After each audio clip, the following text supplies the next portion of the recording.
इतिहास की किताबों को जला दीजिए, क्योंकि जो भूगोल आप पढ़ रहे थे वो बदल चुका है। पहली बार किसी अरब देश की धरती पर इजरायली सैनिकों के बूट्स की धमक सुनाई दे रही है। और सिर्फ सैनिक नहीं, इजराइल का सबसे घातक आयरन डोम एयर डिफेंस सिस्टम अब दुबई के आसमान की पहरेदारी कर रहा है। वॉल स्ट्रीट जर्नल ने इसका खुलासा किया है, लेकिन हकीकत यह है कि ये सीक्रेट डिप्लॉयमेंट 40 दिन पहले ही हो चुका है दोस्तों।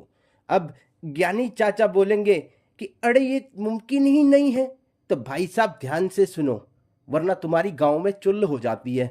आज बात करेंगे उस आयरन कर्टन की जो अरब और इजराइल के बीच गिर चुका है। आधिकारिक रणनीतिक डेटा के अनुसार आयरन डोम एक मल्टी मिशन मोबाइल सिस्टम है, जिसे 4 से 70 किलोमीटर की दूरी से दागे गए रॉकेट्स और आर्टिलरी सेल्स को रोकने के लिए डिज़ाइन किया गया है। इसे संचालित करने के लिए आईडीएफ के विशेषज्ञ सैनिकों की आवश्यकता होती है, क्योंकि इसकी बैटरी मैनेजमेंट और फायर कंट्रोल यूनिट के लिए वर्षों की उच्च स्तरीय ट्रेनिंग की आवश्यकता होती है। आसान भाषा में समझाऊं तो यूएई ने इजराइल से यह छाता उधार नहीं लिया, बल्कि इजराइल को अपने घर की छत सौंप दी है। अब तक अरब देश इजराइल को अछूत समझते थे, लेकिन जब ईरान के मिसाइल सर पर मंडराने लगे तो नवाबों को समझ में आया कि दुआओं से रॉकेट नहीं रुकते, उसके लिए यहूदी टेक्नोलॉजी ही चाहिए।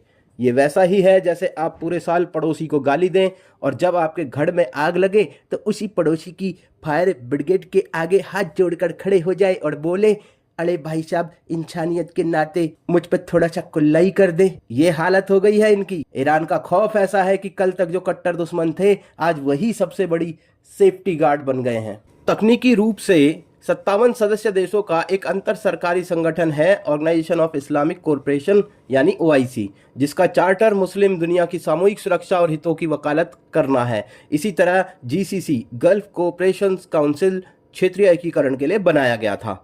अब यहां रुककर एक बात सोचिए, इन संगठनों का मकसद था मुस्लिम मुस्लिम भाई भाई, लेकिन आज ईरान अपने ही भाइयों पर नुकीली चोंच वाली मिसाइल तान कर बैठा है। ओआईसी अब मोहल्ले की इस किट्टी पार्टी जैसी बन गई है, जहां सब एक दूसरे की बुराई करते हैं और जब असली लड़ाई होती है तो सब अपने अपने घरों की कुंडी लगाकर सो जाते हैं। ये मुस्लिम एकता का ये 10 रुपए वाला मोटा गुब्बारा ईरान ने खुद ही फोड़ दिया है। रणनीतिक विश्लेषण बताता है कि खाड़ी देशों में डिफेंस प्रोक्योरमेंट कि एक नई लहर शुरू होने वाली है। कुवैत, कतर और सऊदी अरब जैसे देश अब अरबों डॉलर के बम्पर कॉन्ट्रैक्ट साइन करेंगे।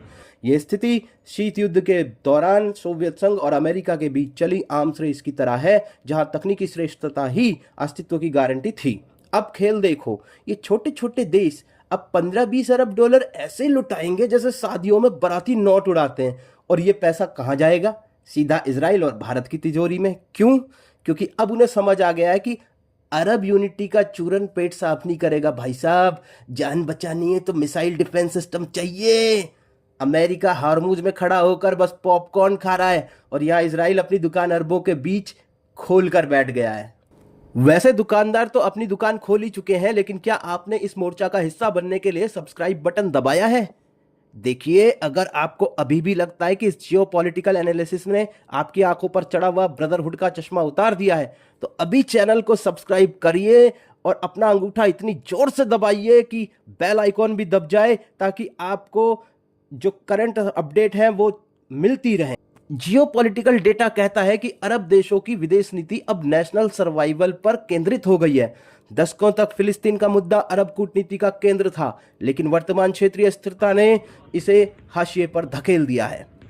यहाँ सबसे बड़ा पोपट फिलिस्तीन का हुआ है। ईरान ने फिलिस्तीन की मदद के नाम पर युद्ध शुरू किया, लेकिन नतीजा क्या निकला? अरब देशों ने अपनी जान बचाने के लिए इजराइल से हाथ मिला लिया। अब फिलिस्तीन का मुद्दा अरब देशों की डिक्शनरी से ऐसे गायब हो जाएगा जैसे गधे के सिर से सींग। सीधा लॉजिक है। अब अपने घर में आग लगी हो तो कोई पड़ोसी के घर का बीमा नहीं करवाता। ईरान ने फिलिस्तीन के समर्थन वाली एकजुटता को चाउमीन बना दिया है। आधिकारिक डेटा के अनुसार भारत अपनी मेक इन इंडिया पहल के तहत रक्षा उत्पादन को बढ़ा रहा है।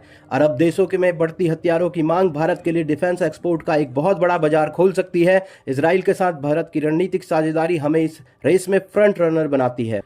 ध्यान से सुनो, जो लोग सोचते हैं कि भारत बस चुपचाप तमाशा देख रहा है, वो अपनी गलतफहमी दूर कर लें। भारत यहाँ बिजनेस माइंडसेट के साथ खड़ा है।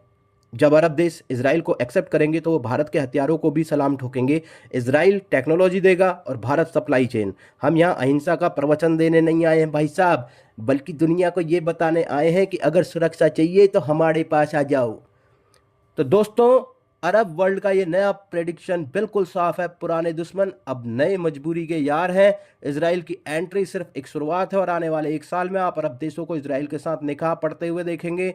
एक अरब देशों का गुट जो हमेशा इसराइल के सामने खड़ा रहता था, वो अब कमजोर हो रहा है और यही नए वर्ल्ड ऑर्डर की सच्चाई है।